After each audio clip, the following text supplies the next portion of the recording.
Well, hello everybody. Here we are again, back with the live Q&A. Let me just shut this video down here and then I'm with you. Right, okay. Where are we? What's our names? And how are we feeling in these times of lockdown when really no one gives a, shall we say, crap anymore? Because from what I can see, people are just going out and doing what they want these days. Certainly they are in the UK anyway. But how are we doing, right? Where are you in the world? What time is it where you are? It's fantastic to be back and doing the Q&A. Now, while I'm waiting for people to be putting their names in there and where they're coming from and stuff like that, we've not been around for a few weeks. You may well have known that. You may be brand new. If you're brand new to us, then welcome aboard. We love to have you here. If you've been watching this Q&As for a little while, you know that I started them because, you know, everyone was locked down and stuck in their houses, and I just thought, oh, what can I do to help out? So I started doing these, all right? Now, we used to do them every week. Well, we've not been here for a few weeks, so I just want to explain myself. We've been releasing a new course. We've been filming the complete guide to photography again, so we've been very, very, very busy. So, in business, you go where the money is, right? And that's where the money was, just to put it totally and utterly bluntly to you. But never mind, I'm back now, and I'm here. And we're going to have, I'll tell you what, I've got some really good questions to answer this evening. I will try and answer some that come through here as well. I'm also in my new office here, my new home office, and it is blank, but over the coming weeks it will start to be filled up with pictures and that, all right? So you're just gonna have to excuse it. It probably sounds a bit echoey as well. Right, who we got in the house here? Christiana from France, hello there. Liz Ross Smith from Cardiff. We've got Harry from Birmingham. We've got Dynasty Views. Dynasty Views? Oh, I don't know if that anyway, from New York. I'm not sure if that's your name. That is a cool name, right? We have got Dan Drummond. It's 12 noon in Nashville. Wow. Shouldn't you be working, Dan? Now you're probably on lockdown, aren't you? Then we've got Mike here from Hertfordshire. Tim from North Idaho there. Wow, people from someone here. Brendan from cloudy Cork in Ireland. I've been to Cork, and Cork's better than Dublin. All right, that's my total feeling of it. I'd much rather go to Cork for a weekend than Dublin. Although Dublin's cool. If anyone's from Dublin, I'm not offending anyone, but if you want to go to Ireland and properly to a good city, I would recommend Cork because it is brilliant. Now, I've just realised that I've got something open I need to shut down. Okay, let's get straight to it, guys. Lots of you in the house tonight. Lots of good questions. Let's get cracking, shall we? Hopefully you can learn some stuff. And like I say, put some comments in there. I'll try and answer questions towards the end. I've got loads here first to get through. The first one is from Michael Sullivan in Newcastle upon Tyne. He says this.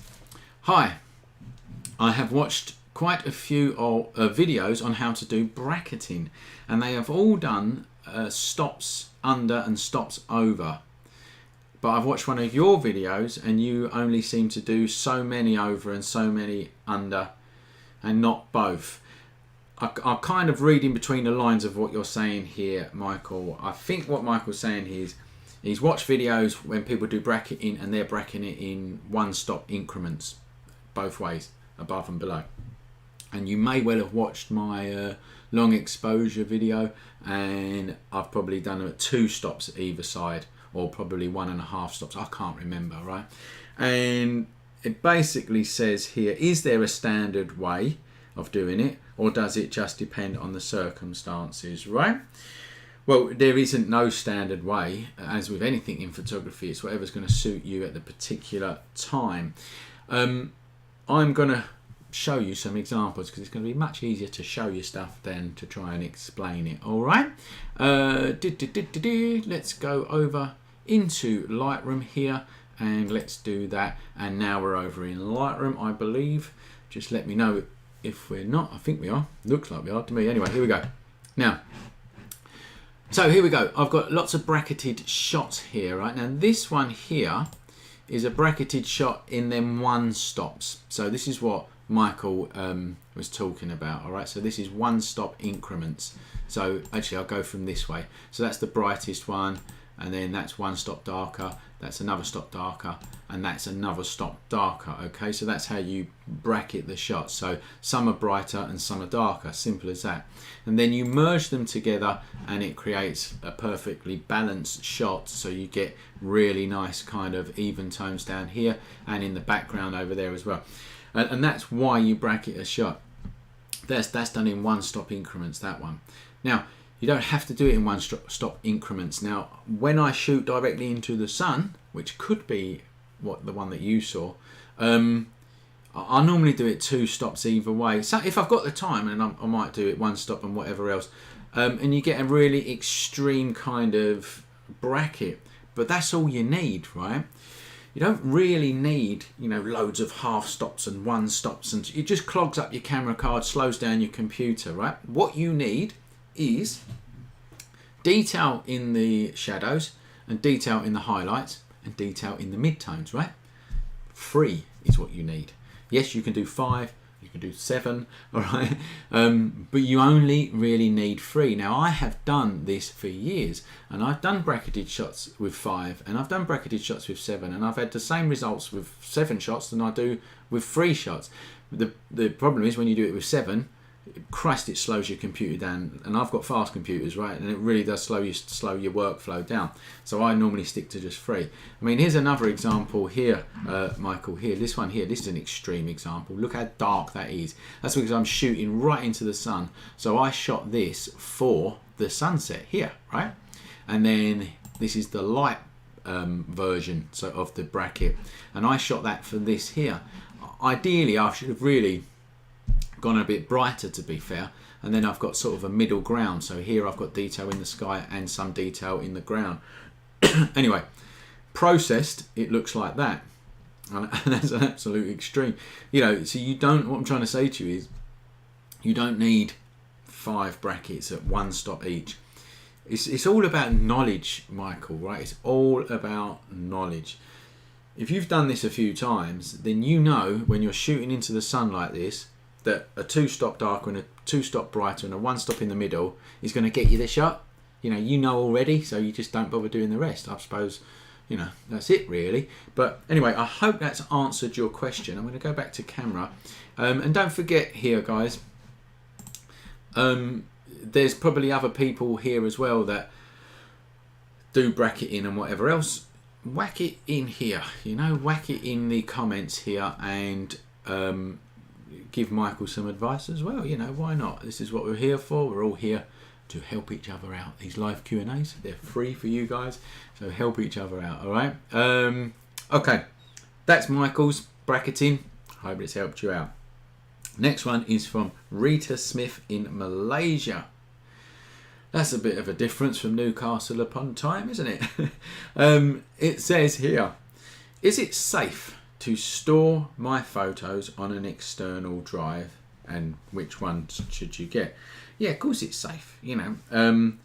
I think what you're trying to say is instead of your local hard drive. So is it safe to store your photos on an external hard drive than your local hard drive? Yes, of course it is. The key here is back it up, all right? So my advice is, if you've got an external hard drive, then why don't you just use your internal hard drive and use your external one to back it up, right? And there's so many out there. I used Seagate, the ones that I use a lot. That's a brand that I use. And WD is another brand that I use. So they're the ones that I use, all right? So hopefully that's answered that question. That's a nice quick one there. Brian Davis here. Yeah, Paul Atkins there is coming back from the bracketing question before. Yes, 3 shots is enough. Yeah, I find that 3 shots is enough on a bracket. So hopefully, I mean, if anyone else has got any opinions, whack it in there. That's what we're here for. Brian Davis from West Yorkshire in England. Hi, I'm mainly a Nikon shooter. Well, we're not all perfect, are we, Brian? Only joking. And I clean my own sensor. I also own an Olympus mirrorless camera. And my question is, how do we go about cleaning a mirrorless camera sensor? Well, Brian, it's the same way, really. I mean, the only difference is you don't have to lock the mirror up. So if you've already cleaned your sensor on the DSLR, you know that you have to lock the mirror up like that. And then you get your sensor cleaner in there with a bit of liquid, and you clean it off, right? Sorry, I've got something in my eye here. Now, with a mirrorless camera, you don't have a mirror. You don't have a mirror to lock up. You just take the lens off, and you do it in exactly the same way, but obviously without locking up the mirror. And for those people that are interested in cleaning your own sensor, you can go over to my blog on it, which is here. All right, so if you are interested and you want to clean your own camera sensor, so if you're getting little dots, sorry, in your sky, you get these little dirty dots, you're going to need to clean your sensor. You can either send it off to be cleaned, which will cost you a few quid. If you've got a brand new camera and it's worth a few grand, send it off to be cleaned professionally. If it's a few years old, you know, and it's not that expensive, you can do it yourself. It's very easy. Just read my blog here. There's a video, shows you how to do it, even gives you links to the kits to buy and things like that. Totally free. Go and grab that. So there you go. Hopefully that has answered your question there, Brian. What's been coming in?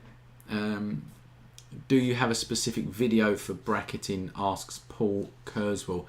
Yeah, I do. It's in my course. We cover it in the course over at the schoolophphotography.com. All right. And I think I did do bracketing in a YouTube video as well. A long expo. If you go onto my website and type in, hang on, let's go over and show you. This one will be free for you. If you go over to this search bar in the top here and you type in long exposure seascapes, I did a tutorial, and I believe, not 100% sure here, Paul, I believe I bracketed that shot, and you can see me doing it there. So that's that. So I am trying to answer questions here and do everything at once here. Okay, here we go. Saber Al Sultan from Qatar. Now, he says this: how to mix flash with ambient light in outdoor and indoor and to get natural pictures.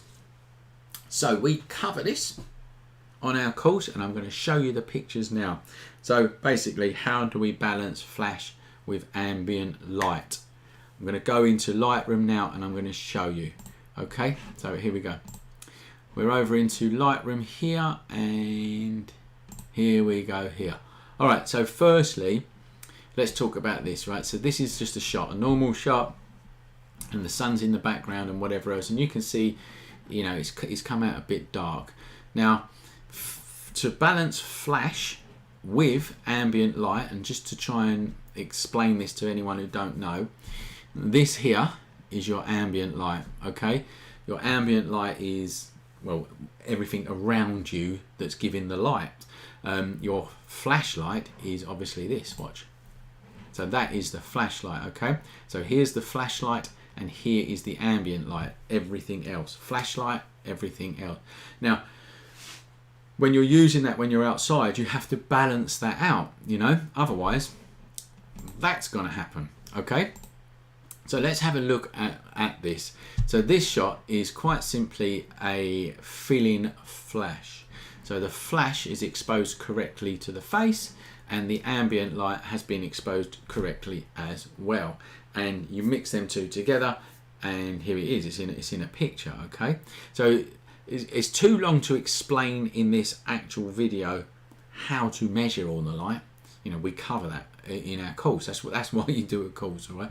But I can try and briefly show and explain it here. So in this next shot here, the ambient light is at -1. Now what that means is the ambient light has been underexposed by 1 stop. And here, the ambient light has been underexposed by 2 stops. So you can see that the flashlight, just look at the tones on her face, okay? The flashlight is exactly the same, but the background has been exposed differently. Okay, so this is that balance between flash and ambient light, and we can take that to even more of an extreme here. So this is -3, so this is 3 stops under the ambient light, and the flashlight is exactly the same as in all the other shots.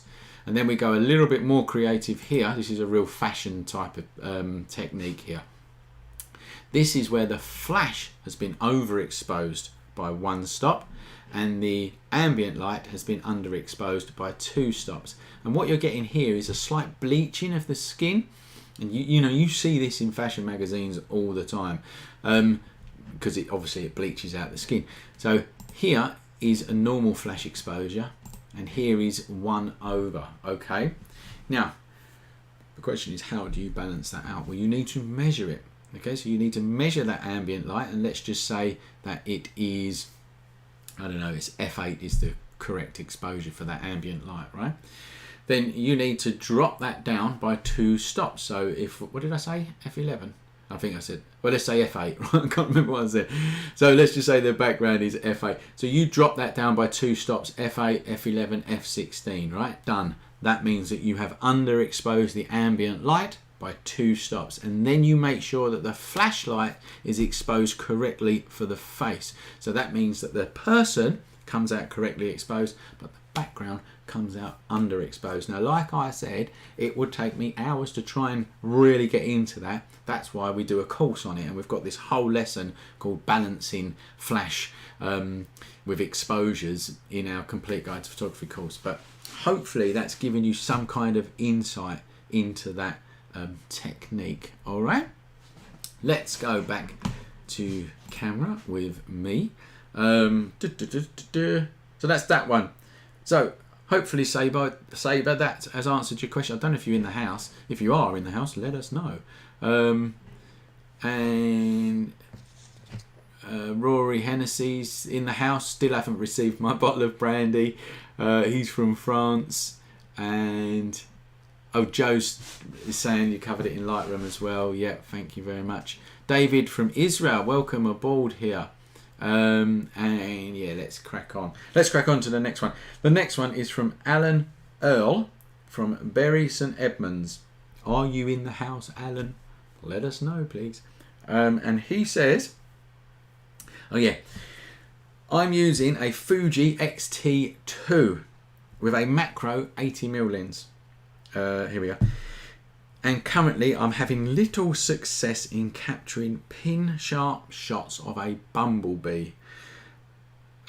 Bees landing on the lavender bushes, blah blah blah blah blah. I'm using single point focus. I've tried to use a flash set, however the shots are less than perfect. Could you please tell me the best settings and stuff like that? Okay, I will certainly give it a go. Firstly, bees on flowers is not an easy thing to do, mate. You know, they move, they buzz, they land, they fly, you know. So well done for giving that a go. I haven't got a bee shot to show you, but I have got this shot. Let's go back into the screen capture here. I took this the other day, actually. Here it is here. So I took this the other day with the Fuji X-T3. All right, so I thought this was quite a good one to show you. Obviously, you did the X-T2, this is the X-T3. I didn't have the macro lens. This was the telephoto lens that they sent me it to play about and review it, and why I got this shot. It's not been processed yet neither, so I can't zoom in any more than that, because currently this is just the low res JPEG. This is not the raw file. But you can see it's a nice sharp shot. Here are the settings. I wonder if I can find them for you. Sorry. Here are the settings for it, right? So it was shot at f5.6. The shutter speed was 1/500th of a second. Now, if I'm going to tell you anything here, make sure that you've got a fast shutter speed. Now, I would definitely recommend that you, like if you're doing macro shots, 80mm there, you want 500, and the bees moving, the plants moving, go for 500th of a second just to make sure you're going to get that shot. If it means you've got to increase the ISO by a stop or so, then do it. I think it's better that way, as long as you've got plenty of light. I mean, if your ISO goes to, you know, 400, 500, whatever, it'll still be fine, so I wouldn't worry about that. Anyway, that's that. The ISO on this shot was 200. The focal length was 400mm, so it's properly zoomed in. I used a metering mode here of center weighted average. That was only because I was mucking about with buttons, okay? So don't take that as gospel. I was literally just, I had the first day out on the camera and I was playing about with things, and I actually thought I had it on spot metering. But never mind. This is why you play around with these cameras. Yeah, and that's my settings. So I don't know if you want to write them down, but I'm pretty sure if you use them settings or near about, obviously your focal length is going to be different.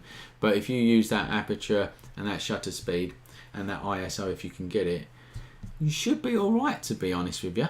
Another thing that might help you out, I don't know if that macro lens has got the image stabilizer on it, but if it has, then that should help you out as well. Look, I hope that's helped you out, really. I mean, you wanted the settings, and I've shown you the settings there of a similar kind of shot, all right? So hopefully that's helped you out. And I tell you what, I bet you any money there is people watching this that do that kind of stuff, that do it more than me, as a matter of fact, photograph bees and insects and this, that and the other. And if you do, will you help Alan out, please, and put your recommended settings in the comments for him. And there you go. Let's go back to camera here. Right, next. Okie dokie. Next is from John Hine in East Lothian. Now I'm gonna have a drink. It's hard work, just keep waffling on. It's a soft drink, don't worry.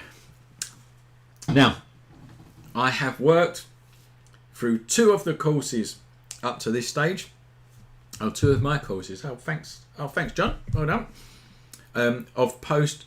Now I'm up to the stage of post-production, and now I have stopped, as I've not yet invested in either Photoshop or Lightroom. I really don't know which one is best for me. I'm also concerned how I separate this software from photos on my Mac. Firstly, let's go to this photos on a Mac, right? What a nightmare program that is. This is Apple trying to take over the bloody world, right? Even with the way that you put your photos into the Apple Mac. If you don't know, you put your camera card into an Apple Mac. They've got this program, it's called something like Photos. I think it's actually called Photo. Well, you tell me. And then it loads all your pictures in for you, does everything for you, but then you never know where the hell they've gone, right? So my first tip for John and anyone with an Apple Mac is to go into your settings and turn that off. I think that there is like a default photo editor or whatever. Turn it off, for Christ's sake. It's an absolute nightmare. I've spent ages talking to people about that one. So that's the first thing. Or get a hammer and smash it through the Apple Mac and get yourself a PC, which work better. Sorry, I shouldn't have said that, but there you go, that's my thoughts on it. Now, the next thing is the photography plan on Photoshop. Very confusing, because people think that, you know, you have to buy Photoshop separately or Lightroom separately, or you get 20 gigabytes or 1 terabyte or this, that, or £20 a month plan, a £10 a month plan. It's an absolute nightmare, right? But I'm going to tell you the one that you should get. It's as plain and simple as this. This is it. Now, let's go over to that again here. I'm going to show you. I've actually now because John, I get this question so many times. I can't tell you how many times someone asked me this question, because it is very, very complicated. And because of that, where am I going here? Oh yeah, on the Lightroom page, on my Lightroom course page, that's the URL. If you want to go to it, that's the URL, all right? On that page, you scroll down until you get to FAQs, frequently asked questions, and there it is, what version of, I'm confused on what Lightroom version to buy. Here is a link, and it will take you directly to the one that you should buy, and it is called Adobe Photography Plan 20 gigabytes. Okay, say it again, the Adobe Photography Plan 20 gigabytes. It is $10 a month or £10 a month, roughly, unless they've changed their, if they've changed their price, please put it in the comments. I'm sure it's still that price. And that includes, this is important, that includes Lightroom Classic, which is the one that you want to use, Lightroom Classic.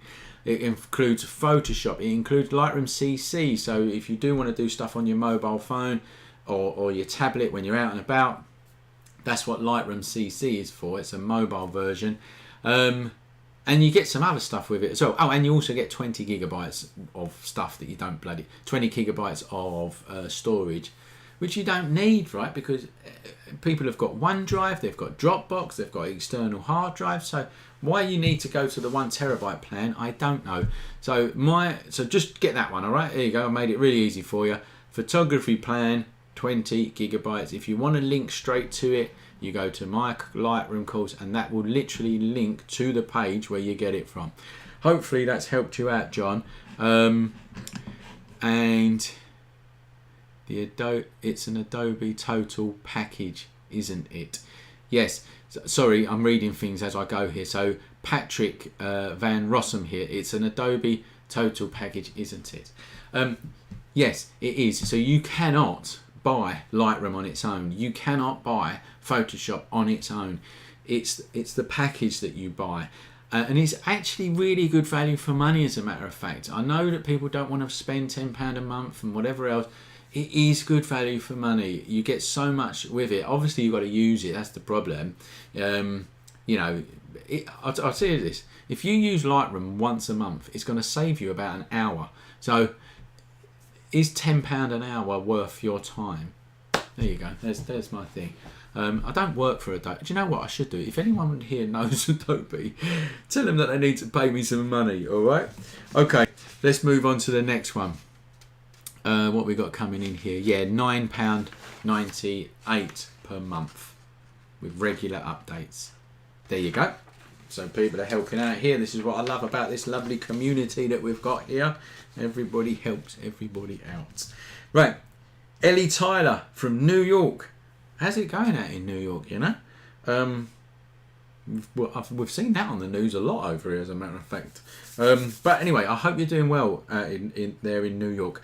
Ellie's question is, I don't know if this will sound stupid. I think everyone says that. There's no stupid question. When you're learning, Ellie, there is no stupid questions, because you know you don't know stuff, so that's why you ask it, okay? But do you have any tips on how to handle people's opinions on your photos? I know for a fact there's people watching this right now want to know this answer, okay? I'm only assuming, Ellie, that you've been posting your photographs on social media and people have been saying some, well, probably not positive things, I would imagine, because otherwise you wouldn't be asking that question, all right? There's currently, I'm looking now, there's currently 100 people, over 100 people watching this, and I can guarantee that most of them have had the same issue as you. And guys and girls, if you have, you tell Ellie in there how you've dealt with it, because it will help her out. This is my advice, all right? Firstly, I always say this, right? You need to put yourself in the shoes of that person and think about where they're coming from. And what I mean by that is, so firstly, photography is subjective, right? And that's it, right? It's subjective. So what you think is good, someone else might not think is good, but it doesn't mean that you're wrong or they're wrong or right or whatever, right? It is subjective. Now, if you've took a shot and it's really underexposed or really overexposed, that one's easy. Someone can quite easily go, you know, oh, hi Ellie, it's a bit overexposed.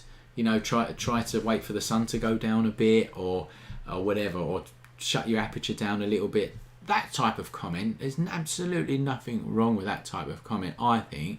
And the way I see it actually is, don't comment on someone's picture like you, as if you wouldn't say it to their face. So you think when you comment, imagine that you're talking to their face. That's the best way. So that brings me on to putting yourself in their shoes. All right. Generally, these negative people are failing, and they're looking for an outlet. Okay, so they're frustrated and they're failing, and so they're going, yeah, this shot is this and this shot is that. I've had them on. I've got a Facebook members group, and thankfully, most people on there are absolutely brilliant. And I've only ever had to do this twice. I've only ever had to kick 2 people out of my group, right? And it's because they've got that. You can feel it in them. You can feel it in them. They've just got that anger in them, and that's their problem, man. That's their problem. That's their anger, right? They're trying to push it onto you. So you put yourself into their shoes, and then once you do that, you realise that you would never want to be that person, and that makes you smile. Well, it makes me smile. You would never want to be that person. So that person that's going, this is shit, or you're there, or how stupid can you? That's what you get. I mean, you should see some of the YouTube comments that we get, right? This is so stupid, it's pathetic, and it's blah blah blah blah blah blah, right? So you imagine someone to have to sit there and have that anger in them. You wouldn't want to have that anger in you, would you? So that's my sort of theory on it. Put yourself in their shoes, because you soon realise, Christ, I wouldn't like to be that person. They're having a bad time. See ya. Okay. I hope that's helped you out, Ellie, because I suppose everyone's got their own opinion on that. And that is mine. I wonder what other people are saying on that. Here we go. Patrick, opinions are personal, so all people will have different opinions. Of course they will. You know what I mean? There's not much more coming. Oh, ignore them if it is not positive and or constructive. This is coming from Paul. Negative people need to be ignored. Yeah, I agree. They do need to be ignored, but sometimes on my YouTube channel we have a right laugh with them, and you should just come and check some of them out. We sit there in the office and think, right, how can we get this? I shouldn't do this, right? Honestly, I shouldn't do this because it's not right, but we sit there and think, right, how can we wind this person up, because they're already like pent up. So we put comments in to try and get them going, and we actually do it for a reason. I shouldn't be saying this, to be honest with you, but the more comments you have on your videos, the more engagement it gets, and the more it pushes up through the ranks. So we use these people to kind of push us up through the ranks. But that's me. I wouldn't do that. I'm not telling you to do that or advising you to do that. Okay. The ignore one is probably better. Right, now, who's next on the agenda here? John Breedmere from Kent. Okay, it says, Mark, I've recently bought your book. It's probably the best photography book out there. It says that there if you ain't bought it yet. Okay, so there you go. Right, I'm halfway through it and I've already learnt so much. Now, highly recommend this book. Thank you very much, John. I appreciate that. So the question is that we do a video course as well and a book, and he's saying here, I'm already on this screen, so I might as well go to it now. There's the book and there's the course, and basically what he's saying is, what's the difference between the two? So the difference between the two there is, one basically demonstrates and shows examples. Obviously the book doesn't do that. So the video, you get to see the tasks in action. You get to see the camera being used. You get to see that we use different cameras in the course. We do Nikon and Canon, so that we can show people how to use cameras. So you miss that out in the book, but when it comes to the education part of it and the knowledge, we do cover the same subjects in both. All right, so hopefully that has helped you out there, John. Michael Sullivan. Oh, hang on a minute, I've already answered one from Michael. Oh, I might have to move on. Did I know? I think he's already had. Michael, don't get greedy. I've already answered one from Michael. But do you know what? I do like this question though. I should have spotted that. So you get 2 questions, Michael, this time. Right, here we go. I do like these questions, that's why I'm going to answer it. Hi, could you give me your opinion? I've watched many YouTube I've watched many a YouTube video on photography, including mine, and he's also a member. Okay, good. Just about every established photographer always states that you don't need a full frame camera for great images. They constantly say this, but then every one of them are using one and not a crop sensor. Just curious. That is a bloody good question, because it's true as well, right? I've got a full frame camera and I say to people, you don't need a full frame camera, all right? So I'm going to come at it from my angle. If you can't pick up any camera and take a decent photo with it, then you ain't worth teaching and you ain't worth a professional photographer, okay? Because anyone who knows what they're doing can pick up any camera and take decent pictures with it. Facts, okay? That's why the statement is quite simply, you don't need that equipment. And I will say this right now, that spending that money on full frame equipment will not ensure that you get great pictures. No way, Jose. No way in a million years. I have actually got, and I'm lucky obviously because this is my business, and I can obviously buy all of this stuff for the business, and we use it for the business. So it's, you know, if you was a carpenter, you'd have all sorts of power tools. Well, photography, I've got all sorts of cameras. So I've got a Micro Four Thirds system, I've got a crop sensor system, and I've got a full frame system.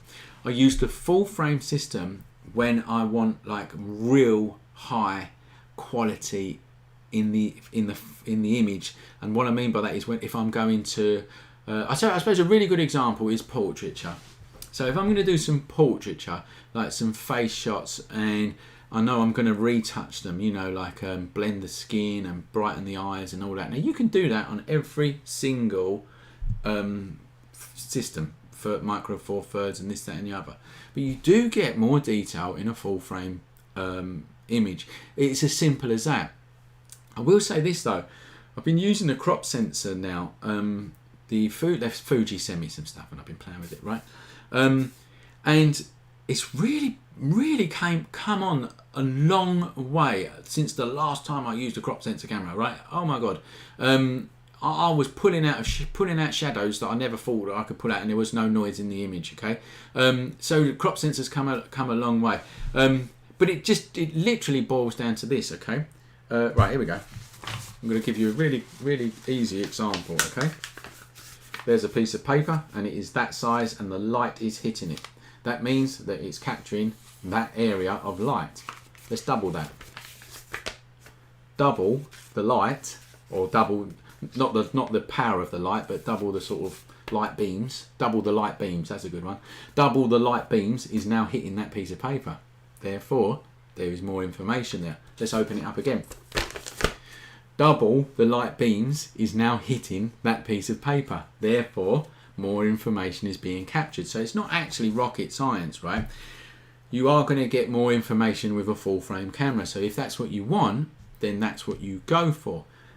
When I go out and about though, like if I'm walking around for the day, or if I'm going up London or whatever, I'll probably take the Micro Four Thirds. Or if I'm going, you know, whatever, because if I'm doing documentary stuff, you do not want a full frame camera for that, mate. I'll tell you what now, you can't walk around with that 5D Mark IV and do documentary work. I've tried it. You can do it, but it's much easier with my Olympus or the Fuji. Bloody hell, it's much easier with that. Anyway, I hope that's answered your question. And there you go. But you have got a Mamiya C3 twin lens reflex. I do have a Mamiya. How do you know that? I must have mentioned it before. No, I don't have a Mamiya. Are you talking to me? Oh, I don't know what's going on there. I think there might be a private conversation going on here and I've missed out. Let's move on. Mark B, I found a crop sensor wouldn't handle the high ISOs, and the Canon Mark II handled it much better. Yeah, so there is another thing there. But I've got to say that Fuji that I've used, it's bloody good on the high ISOs. I'm actually shocked by it. But again, yeah, you are right. You've got more detail, which means that when you push the picture in a full frame with high ISOs, it's not going to bring out the noise as much. Right, there you go. You've got 2 there, Michael. That's it, no more. Right, the next one is from Nigel Alexander from Yorkshire, up north, it says here. I'm a recent convert to photography, to which the tutorial on getting started in photography is excellent. Thank you very much. My question relates to the genre of photography. What should I concentrate on first, or should I just try all before I concentrate on a particular genre of photography? Right, firstly, no one's saying that you have to concentrate on any genre. You don't join photography and go, right, I'm going to do this genre and nothing else, all right? My advice to you is to just have fun. Your passion will drive you into your genre of photography. It really is as simple as that, okay? I mean, I'll give you an example. I don't like weddings. I mean, going to them is hard enough, isn't it? Let's face it, you know, when you get a wedding invitation coming through the door, you know, you open it up, don't you? And you just hoping that it says reception only, you know, because otherwise you've got to sit through all the crap that goes on through, right? So me and wedding photography is totally out, okay? But other people absolutely love it. They love all the little trinket things that are useless and cost a fortune. You know, they love it because it's pink and go away, right? There's the difference. Your passion will go for something. What I like is I like life, and like I like seeing what other people don't see, and I want to capture that, and I want to put it in a story. And it's very rare that people see the same things that I see, but you know, I don't care. Go over to my Instagram, Mark Newton, at Mark Newton on Instagram, and you'll see some of my pictures there. They're documenting history, and that's what I like. You know, that's what I like, and because I don't know, that's the power. The power of photography for me is not about a pretty sunset or, you know, photographing a wedding. Although I mean, I like doing the sunset. I love doing landscapes just to be outside. That's me really. As long as I'm out there, that's good enough. But when it comes to the power of photography, it's that still image that captures history and tells a story for years to come. If you can grab that, then you've nailed it. So that's why I gravitated into that, and that's where I have my exhibitions, and I've got I've got an interview this month in the Digital Camera magazine. Go and check that out. All right. So that's the sort of genre that I go for.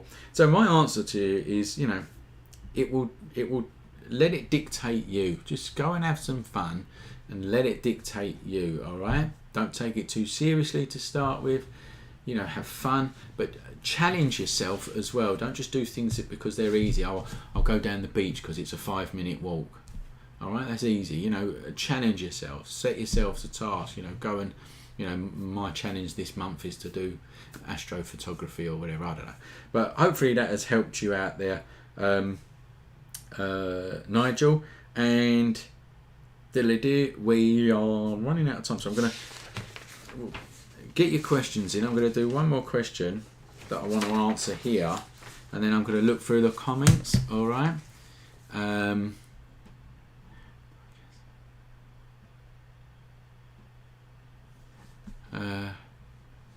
Mark just saying you have all of those cameras, but a Mamiya C3. I haven't got a Mamiya C3, Rory. I'm not sure where this has come from. I have got a Mamiya. I have got a Mamiya. What is it? It's a 4.5. Oh, I can't remember what it's called now. 345 or something like that. I can't remember what it's called. It's a wicked camera, an old film camera. It takes roll film. I haven't got a Mamiya C3 though. Oh, maybe I've misread what you're saying anyway. But anyway, look, so get your questions in. I'm going to answer this one last question here. I'm sorry again, loads of questions, loads and loads. I'll try and pick the ones that I think is going to be interesting for people.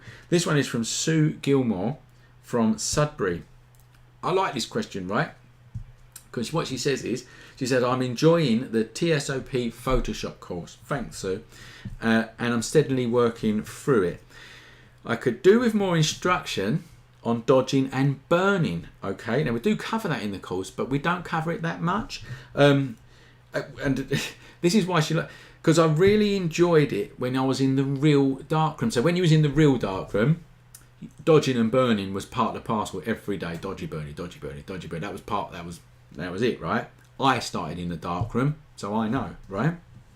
It even says here, shows my age, although you can't see it in me, I know, but there you go, right? There seem to be several different tools needed, and it goes on, you know, basically, why don't I do that? Or I do it a little bit.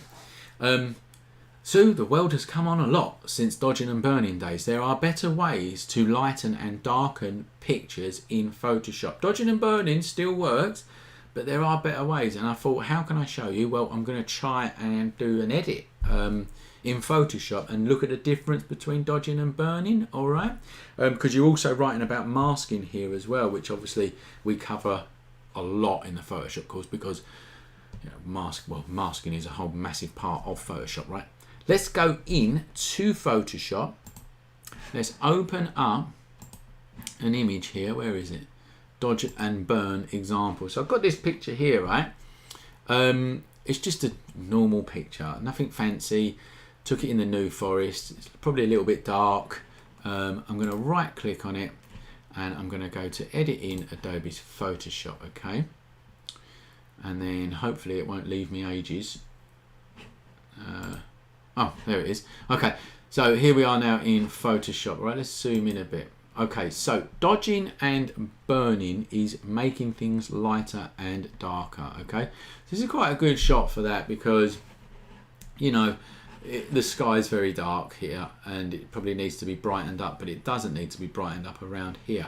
So let's grab, this is the dodge tool and this is the burn tool. So dodge lightens, let me just show you actually. So dodge lightens, and there we go. So dodge tool lightens, and I'm going to put my hardness onto 0 there. There we go. Okay. Oh no, we don't want to do that, do we? Put that back up there. Sorry guys, we're having a moment here. Here we go. Right, here we go. So I could dodge that sky in like that. All right, there we go. That's what we used to do in the darkroom, Sue. Remember them days? We used to just go like that with a bit of card on a coat hanger. You used to just dodge and burn in your pictures. All right. So that's dodging that in there, and then let's just say I wanted to darken this down. I would grab the burn tool and I would do the same thing again. Let's make a really, and then I could darken this down here like that. Blah blah blah. All right. Now, yes, you can do it that way. And I have done it crudely. You know, you can do it much more neater than that. There's a couple of things there. Firstly, it's a destructive move here. Even if I duplicated the layer, I would still be destroying that actual layer. All right. So that's one thing the dodge and burn tool not really great with. You can make a smart object, I suppose, but yeah, this is that. Anyway, that's that, right? This is the way I would do it now. In the new world of Photoshop, you don't need a little dodgy bit with a coat hanger. You can use curves, right? I'm going to go back to the beginning.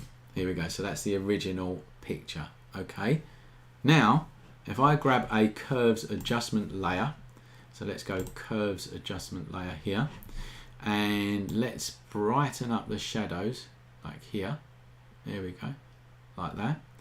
And maybe I could do that. No, let's just leave it normal. Let's just leave it normal like that. All right. Nice. Oh, sorry. Nice and bright sky like that. But as you can see here, it is making that too bright. All right. So this is a really crude example, but there you go. That's the curves. But now what I can do is I can grab that mask. I can grab the brush tool. I can grab some black paint. I can have a nice sort of big soft brush there, and yeah, let's now take the opacity right the way down so it's nice and soft. Oh, a little bit, that's too much. I'm going to go back a little bit. There we go. And then I can bring that back quite easily like that. And it's just a much more I think, controlled way to do it. All right, so I've worked on this mask here, and it's non-destructive. So what you can see is I've quite easily brightened up the rest of the picture, but not that sunset there. And I don't know, that's a better way than dodging and burning. I mean, I can even darken down the water here just by grabbing this gradient tool, dragging it up like that, and I'd have to do it again. I'm sorry, I made that a little bit wrong, because what I need to do is do that like that. So I needed to go from, instead of black to white, black to transparent. Okay, and then I can go up like that, and there you go. I've now darkened down. Let's do it down here as well. So now I've just easily darkened down the water if I wanted to. So it's just gone like that. A much more smoother way to lighten and darken pictures. And the other thing with curves as well is you can even start mucking about with colours, right? So I can get the reds, push them up in the highlights. I can get the yellows again, push them up in the highlights. So I can get a bit more control over colour as well, look. Alright. The point I'm making there is, let's just be blunt about this, shall we? Let's go back to camera. So the point I'm making about this, and I love dodging and burning in the darkroom, you've got to let it go, mate. You've got to let it go. It's in the past, all right? We're in Photoshop now, and we can do other things to lighten and darken pictures, and you can have much more control over colours and the gradient of it and all of them kind of things, all right? So, hope that's answered your question, Sue. I'm now going to look at the comments, and we're going to answer some questions that are going to come through in the comments, okay? So whack them in, whack the comments in here, and I am going to answer some questions. Brian Thomas, the Mamiya is the 645. That's what I've got, the Mamiya 645. Of course I've got it, I've had it for years. It's absolutely pristine. Oh, it's brilliant. It's got an 80mm lens on it, which is as heavy as a rock. All right. Yes, and I'll tell you what, one day I'm going to get back. Let's go back to Sue in the darkroom. Oh my God, one day I'm going to go back. When I retire, I'm going to just build a darkroom, and I'm going to go old school, man. I'm just going to go back with, get me Mamiya out and get all my cameras out and just go back to film. That's what I'm going to do. Right, let's answer some questions here. Any plans for a macro course from Mark? There is, Mark. Over the next coming year and 2 years, we've got lots of different courses up our sleeves. Not from me neither. So the macro course will be done by a macro expert, for instance. So they're not easy to do, Mark. You've got to just bear with us, I'm afraid. That, you know, if you're a member, you know that we pride ourselves on the quality of service that we provide. So I'm not going to rush one together. You know, it's going to be done properly. It's going to take time, mate, but it will get there. I promise you, we will get there. If it's not this year, it'll be next year. Okay, there is my promise to you. Okay. Best printing websites. This is from Dynasty. Dynasty, I believe you are in the US, so I don't know the answer. I'm sure you said you was from the US earlier on. Anyway, I don't know the answer to that in the US, but if anyone's interested in the UK, I can tell you I use a company. There's two companies that I use. One's called One Vision and the other one is called Loxley Colour. Now I use them for the professional type of stuff. So if I'm doing big prints and stuff like that. When I've done exhibitions in the past, they've been done by, well, because it was sponsored by Olympus, the last two. They've done it in their own print lab. I mean, that's quite good. You get to talk to a printer face to face, and you get it all properly. You get it all perfect. Other than that, if I'm just going to print something of the family and whatever, or for me mum, I go to like Photobox. Photobox seems to be fine. As in Europe.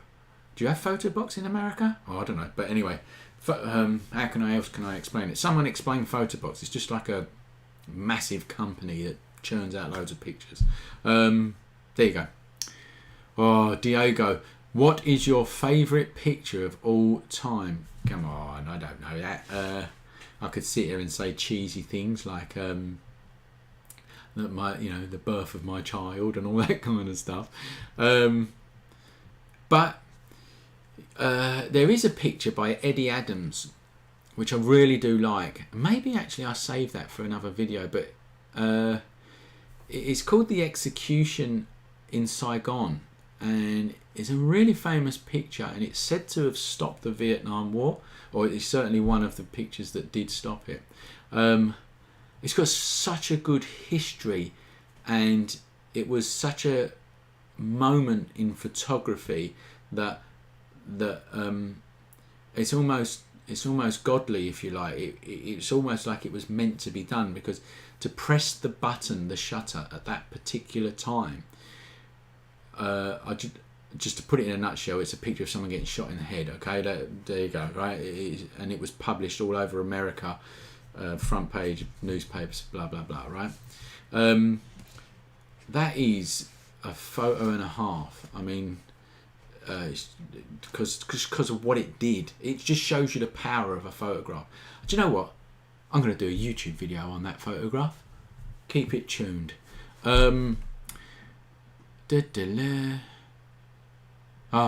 Hillman Hazel. I hope I've said that right.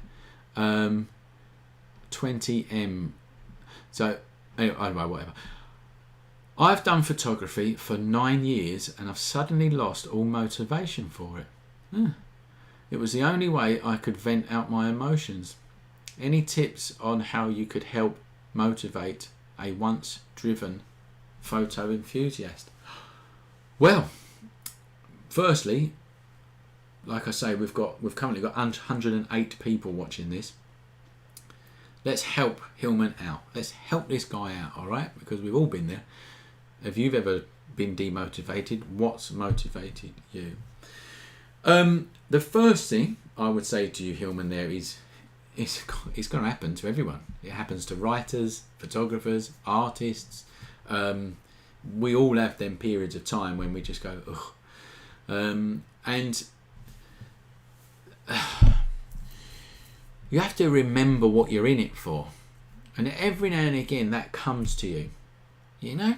Every now and again that comes to you. And I reckon I had about an 8-year lull in this, from about 2003. No, I was still exhibiting in 2003, in 2004, 5, I think 6, but sort of, and then I just never bothered, right? You get knockbacks, you get so many knockbacks. Then I started teaching in schools and in colleges, and I built up a really good career very quickly in schools. I was promoted, started to earn a good salary. You sit on your laurels, right? But then I started, I just couldn't take it anymore, right? And that's what's going to happen to you, mate, right? That is what's going to happen to you. One day you're going to sit there and you're going to go, oh, I just can't, I've got to get out there, I've got to do it. And that's what you do. Like, you fight. If you are a true creative, okay, you can't stop doing it. That's it. You just can't stop doing it. There's no way you can stop doing it. I might as well put my head through a wall. Right? Do you know what I mean? There's no way I'm going to stop taking photographs and thinking about photography and going to exhibitions and whatever else. But you will have that lull, and it may well be that other parts of your life are going quite swimmingly. You know, you've got your feet up or whatever. That's what happened to me. And then I just had to get back out there, and I started to do a documentary project. I started to look around me and think, well, what's interested in it? And I love this place called Southend, down in Essex. If you haven't been there, it's just unique, man. I mean, it's Essex all over. It's just great. And I just documented the people, the place, just in the seafront. Oh, that's a good idea. Just give yourself a limitation. That works. Give yourself a limitation. So I limited myself to a stretch of the seafront in Southend. It's about a mile long from the Adventure Playground to down where the SeaWorld is. some people will know what I mean. Just that stretch. I walked up and down there. I went there weekends, evenings, early mornings, and I just took photographs, and it was amazing the different photographs you would get every single day or whenever you went there. And it got me going again. And then I started to contact people to see if I could get an exhibition, and everyone's knocking you back. Who are you? No, that's crap. It's not good. I want a sunset. I want a pretty sunset. Well, I'm not going to give you a pretty sunset. You know, and I just kept going back. And eventually I found someone, Georgie from Olympus Cameras. And she went, I like that. We want to sponsor you. So they sponsored me, and they paid for the exhibition, gave me some equipment and this, that and the other. And then that got me going again. And then I started to do more documentary stuff. And actually I've hit a bit of a lull now because I've finished the boot sale project. Well, I haven't finished it, but people, but we've got this, there's nothing to photograph now. I like, everyone's bloody staying indoors, aren't they? So, and I like photographing people. I need to be around people. So it'll come back. Anyway, that's my story. It's my personal story. If that's helped you out, let me know. Someone told me the other day, you have to get out of your own way. Oh, now I like that, Paul. So Paul Roden, you have to get out of your own way. Yeah. You stop yourself, right? I set homework tasks for classes. Right, sounds a bit schooly, but hey, we're a school of photography. I teach them something and I go, right, here is your homework task and I want you to do this and bring it to me next week. Well, people fall at that hurdle because, let's say I give them a task like I want leading lines. I want you to take pictures of leading lines into something. Oh, I can't think of anything. Well, you've put your own barrier, that's your barrier that you've put in front of you. You've done that, not me, right? And I think that's what Paul's getting to there. Absolutely right, mate. Yeah.